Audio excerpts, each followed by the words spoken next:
Hey babe, are you all ready for our date night tonight? Evelyn, I'm so sorry. I meant to tell you, but I've been asked to go on a business trip last minute. It's with a really important potential client for the company, and my boss really wants me to go and make a good impression. I wouldn't have said yes, but this could be a huge deal. If I get this right, I might even end up getting a promotion. Oh, that's okay.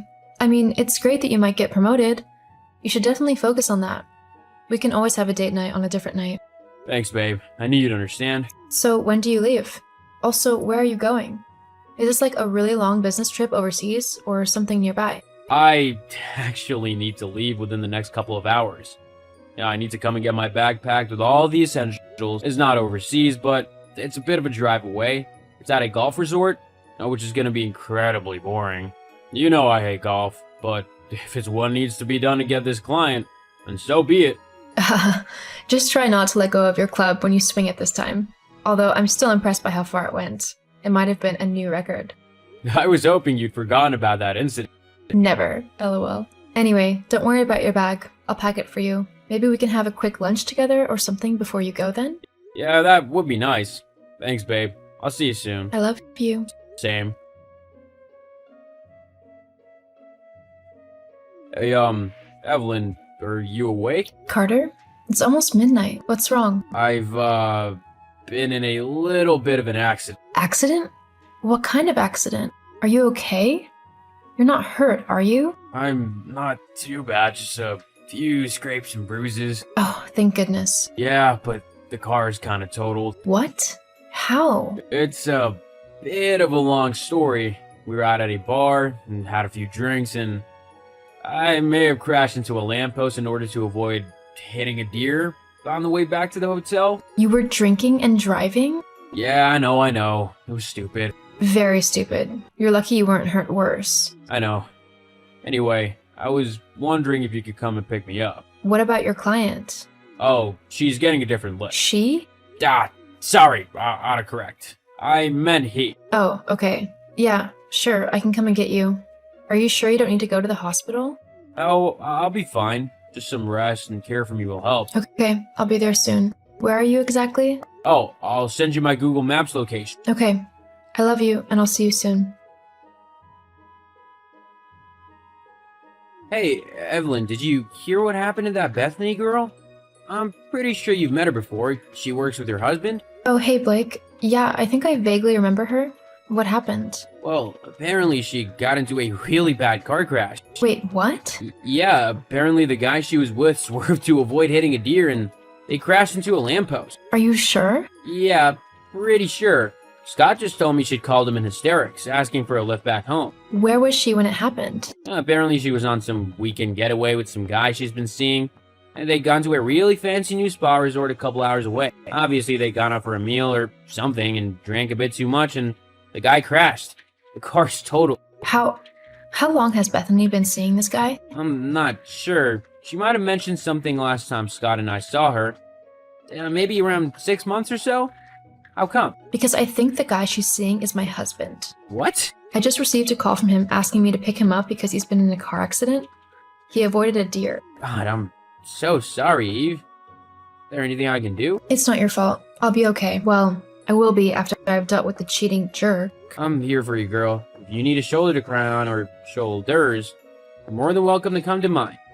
Tell Scott and I make good listeners. Thank you, Blake. You're a true friend.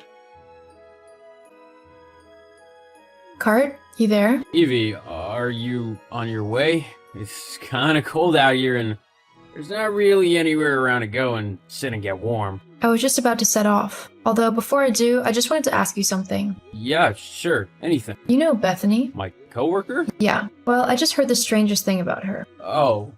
What's that then? Apparently, she just called up Scott in hysterics and asked him for a lift home. But the funny thing is that she was so upset because she'd just been in a car crash. Oh, wow, that is a coincidence. Yeah, the guy who was driving apparently swerved to avoid a deer, just like you did. Evie. Don't Evie me. How could you do this to me? I thought you loved me. We're married, for God's sake. Look, just calm down. I can explain. You can explain how long you've been cheating on me for. Evelyn, I don't think we should get into this over text right now.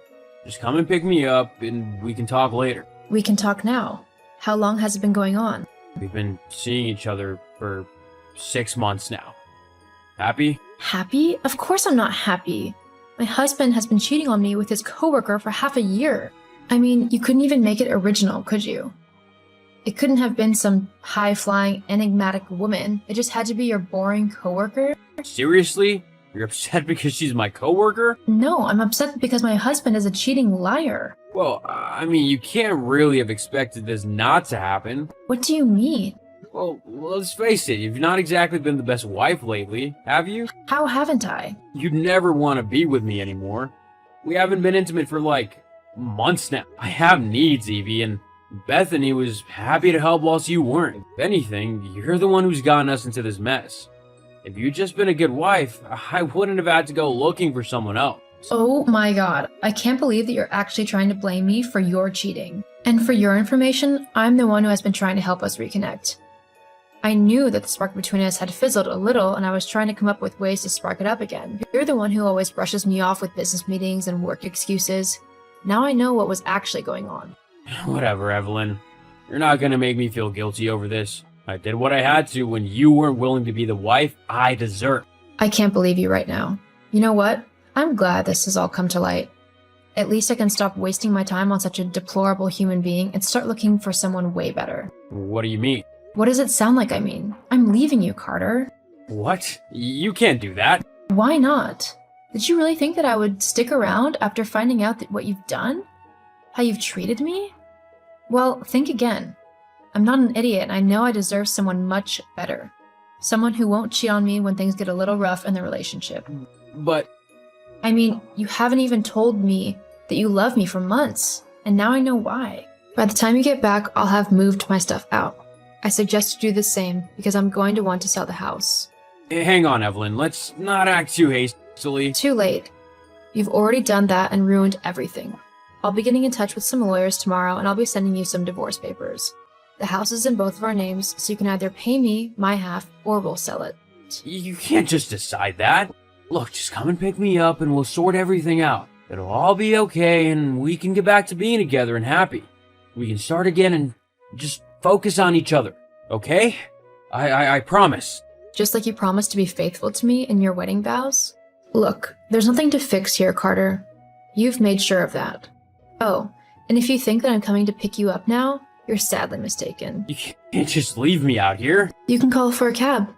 Or a walk might give you time to think about everything you've done.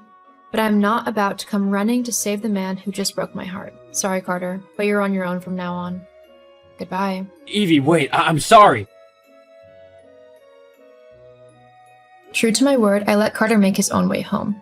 But by the time he got back to the house, I had already moved some of my stuff out and was back at my parents' home. It was tough going for a while. I was saddened by what had happened. I had truly loved him. However, after a little bit of time, I was able to start moving on with my life. I began to go on some dates, and I'm currently in a semi-serious relationship with a really great guy. As for Carter, he tried to get me back, but I simply couldn't trust him anymore and told him no. Bethany also left him after she found a new and richer man to cling to. Carter, left with no one but himself, ended up quitting his job and moving. I hope that one day he finds someone whom he loves enough to be faithful to. Whilst he might have broken my heart, he was still my husband, and I want him to be as happy as I am now with my new partner.